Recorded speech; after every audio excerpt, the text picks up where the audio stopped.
fin de semana largo, ¿no? De carnaval, pero cómo ha pegado el tema de la muerte de Menem y todo lo que ha traído, ¿no? Tanto para revisitar de nuestra historia. Apasionante, te digo, apasionante. Bueno, formó parte, fueron 10 años. 10 años, mucho tiempo. es el presidente, y como yo vengo recordando, para que nadie se haga el distraído, votado, ¿no? Votado por la mayoría de los argentinos. En el 89, pero en el 95, y en el 2003. Algunos votos sacó. Se ganó la elección en el 2003. Bueno, ganó las elecciones, no justifica nada, pero digo... Era con muy bajo caudal, que por eso se retiró. Pero, Gato, interesante, yo tenía amigos gorilas que decían, y yo estoy de acuerdo con ellos en el sentido de que para ellos era así.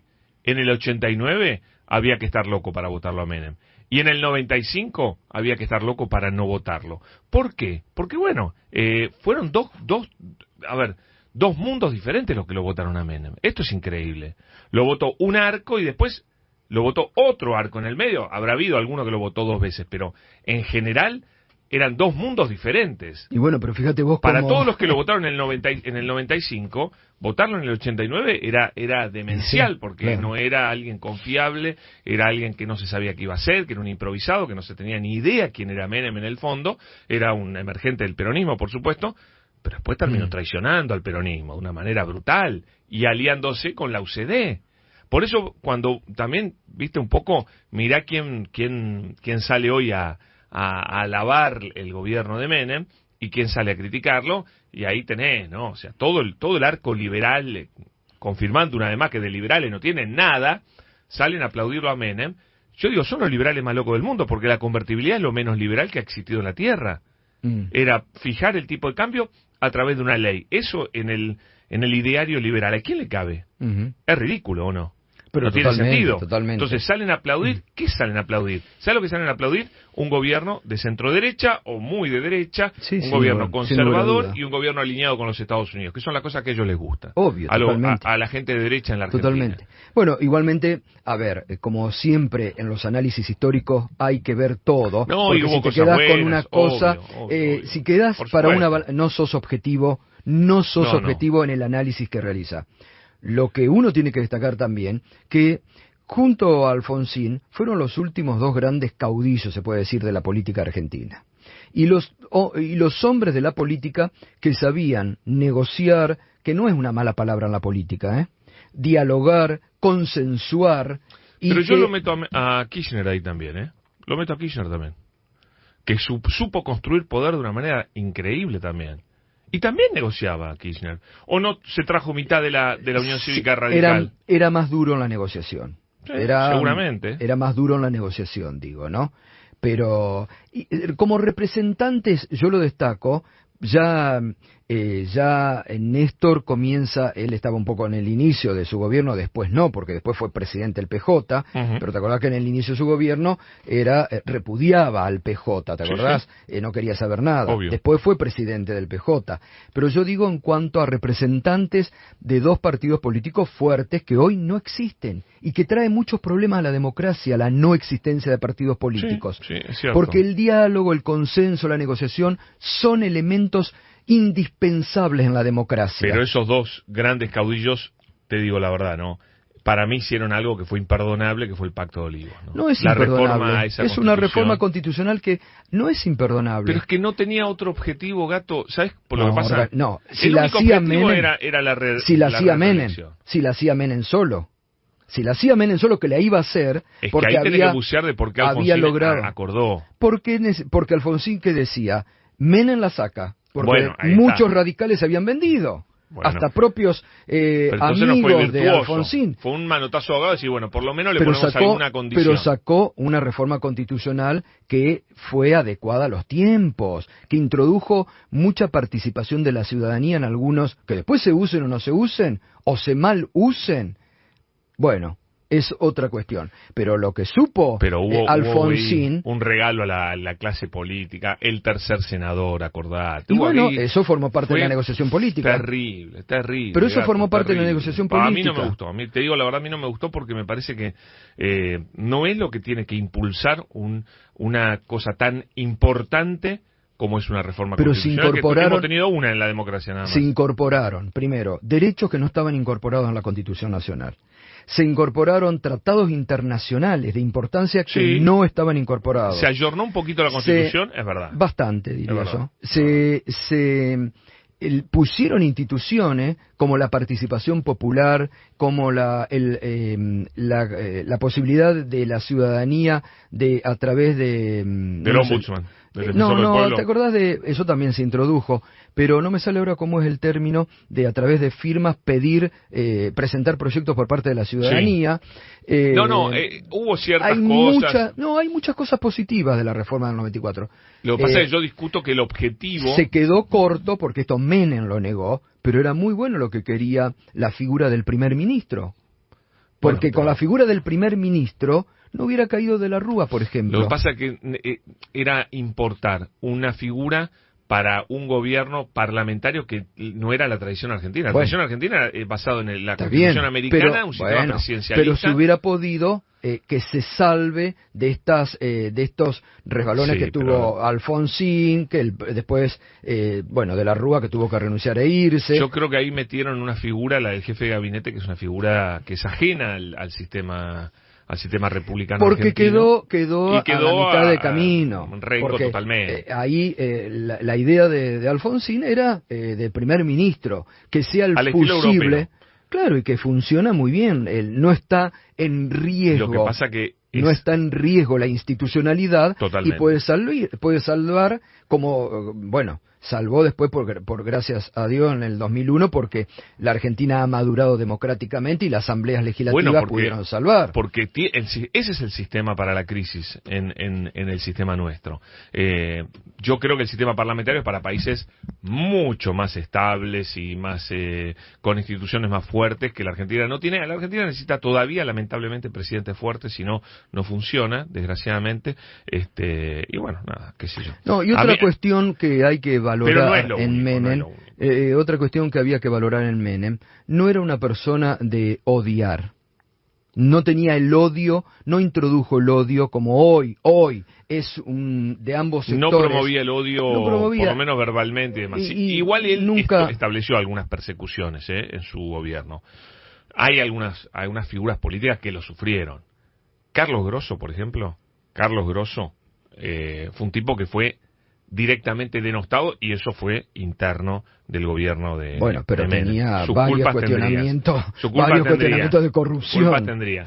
Pero más generadas por la bronca interna. Y el otro fue Duhalde, porque no me quiero meter en temas tan dolorosos, aunque después más tarde vamos a hablar, el tema AMIA y demás también fueron utilizados para solucionar algunas internas lamentablemente políticas. Pero él no mandaba a perseguir como, por ejemplo, el macrismo lo hizo. Otro mundo. Nosotros, mirá que yo tuve mis encontronazos históricos con Menem. Uno que yo siempre comento, una vez que había habido un leprosario en pleno estallido del Yoma Gay, y que, se me dio a mí por preguntarle de las declaraciones, ¿te acordás? Famosas de Amira Yoma con Mariano Grondona un jueves. ¿Para qué? Fue el escándalo. Sin embargo, el tipo, hasta el último día de su mandato, nosotros le pedíamos nota, nunca nos negó una nota. Nunca, y vos podías en los reportajes, le decías y él porque le gustaba a él, ese juego de provocación también en los reportajes. Pero no persiguió a Página 12, persiguió mucho. Yo no sé si lo persiguió. Me parece que tenían una postura. Tenían una pelea fuerte, tenía una postura y una pelea. Pero de ahí a decir los persiguió, de perseguir o de intentar meter dueños a los medios de prensa como hizo Macri no. O de eliminarlos como hacía Macri. Me parece era que otro mundo. Era en ese aspecto Menem, era un tipo que seguía adelante, Era bueno o malo, esto es lo objetivo, que hay que destacar las cosas malas. Por ejemplo, tal vez lo más duro de él fue toda la parte económica. Cuando él lanza esa frase, cirugía mayor sin anestesia, hizo cirugía mayor sin anestesia. Y dejó el tendal en pobreza y en desempleo en la Argentina. Una de las frases más siniestras de Menem fue esta de ramal que para, ramal que cierra. Por todo lo que llevaba dentro. Llevaba primero el desprecio por la labor fundamental que tenía el tren, la de unir pueblos y demás. Después, el desprecio absoluto por una norma constitucional que es el derecho de huelga. ¿Cómo vas a decir ramal que para, ramal que cierra? Y nosotros lo veíamos en ese momento como algo, yo digo, y lo aplaudían del lado que ahora se disfraza de liberal, lo aplaudían, ay, qué bueno, ramal que para, ramal que cierra, porque pierden mucha plata los ferrocarriles, qué locura. Acordate que muchos sindicalistas lo acompañaron, No, cerraron, porque salvo Moyano. Para mí fue la más, entre otras cosas que deja el menemismo, fue la más salvaje campaña de coimeo a los sindicalistas que yo haya visto en mi vida. Fue en la era también del sindicalista corrupto, porque todos arreglaron el despido de miles de trabajadores. Por eso, Gato, salvo creo por Aerolíneas Argentinas que se enfrentó a la privatización después, porque era un gremio con quizás gente más, digamos, más preparada, más militante y demás, pero en otros gremios la que se llevaron los sindicalistas para callarse la boca y dejar a cientos de miles de trabajadores en la calle. Vos fíjate que el único en su momento que conformó una agrupación de oposición fue Moyano. Pero por supuesto, totalmente. Y desde la política, es una de las cosas que no le perdonan. Desde la política, el grupo de los 8. Donde estaba Chacho, totalmente. Germán Abdala. Sí, Octavio Bordó. Bueno, Bordó fue candidato, fue candidato con ellos después, es verdad. No era peronista. Era Germán Abdala, Chacho lo lideraba, Pino Solanas, que era... Sufrió un atentado, Pino Solanas, ¿te acuerdas? En contra de la privatización de YPF, que llevaba todo adelante.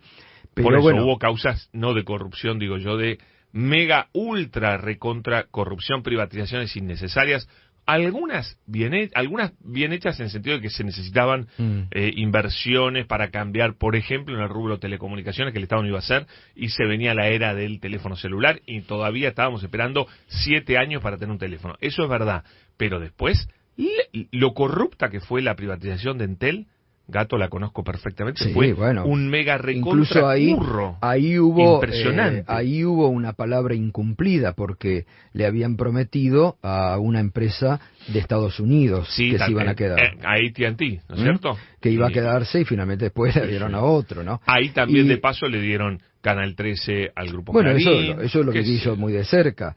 Antes de que se anuncie la privatización, ya se sabía que el grupo Clarín se quedaba con Canal 13, incluso desembarcaron mucho antes de que se privatizara, desembarcaron los delegados de Clarín, ya estaban trabajando ahí. Nunca me voy a olvidar de eso, ¿no? Eso ya estaba acordado, formó parte de los acuerdos que Menem hizo antes de llegar al poder. Sí, totalmente. También fue la década obscena, y esto que vos decís es de una obscenidad impresionante. Fue obscena, de verdad. Y un poco la cultura menemista. Bueno, eso sí.